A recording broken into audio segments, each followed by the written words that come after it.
Hey, this is Salaam Remi, and you're logged on to Hip Hop Wired.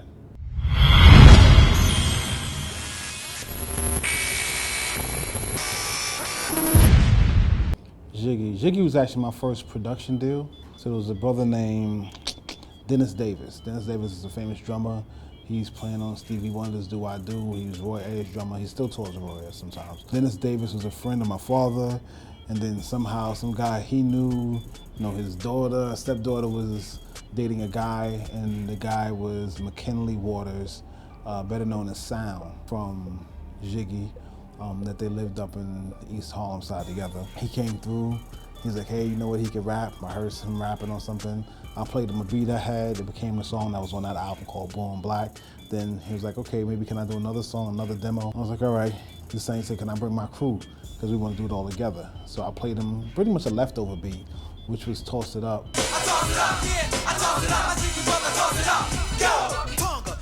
And then he brought his whole crew, and they was like, no, we're the Zhigge posse, and he explained that Zhigge means dressing fly, we wear Zhigge, but ultimately everyone in the industry just turned into getting jiggy, everything else, and then that ended up becoming my first group that I did their demos, did their deal, and then got the album out. I'd done demos with other artists before that, and done records with people that were kind of building, and some Craig G songs and a few other things, but that was my first 100% me. That got me out of college to finish my album in time, and I never went back. At that time, I used to be with Funkmaster Flex all the time. Jessica Rosenblum, who still does parties and everything else, was managing Flex at the time. And he just started Hot 97, so I was on the air with him. And I just had out the Mega Banton record, Soundboy Killin'. At the time, Jessica, I think, might have been roommates or close friends with Jeff Burrows, who was the Fugees product manager. So he's like, yo, I need something like that reggae record with the beat underneath it.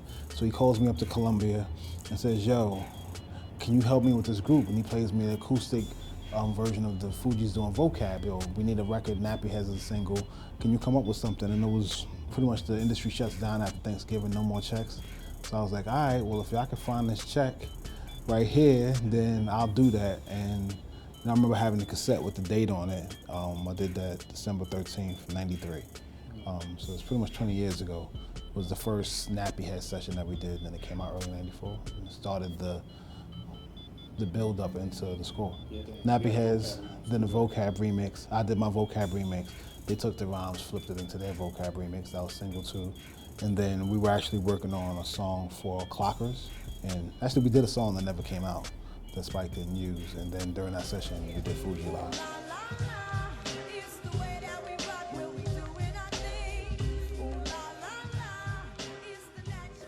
And then after I did Fugee-la, a lot of the score was basically based around that. Hey, you gotta get the band's approval.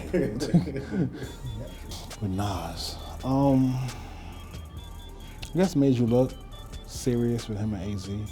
I'm a B-boy, so I always want to hear the break beats, whatever.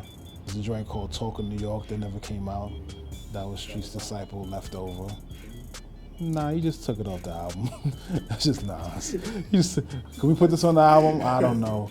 Like for me, the Street's Disciple album had Serious, Talk of New York, a few other things up at the beginning that was supposed to start the album, and I'm like, yes. And then I was like, I don't know about this. And I'm like, oh, you're killing me. But anyhow, Life is Good. Black Bond is my joint. And probably like 4 or 5 joints nobody's ever heard.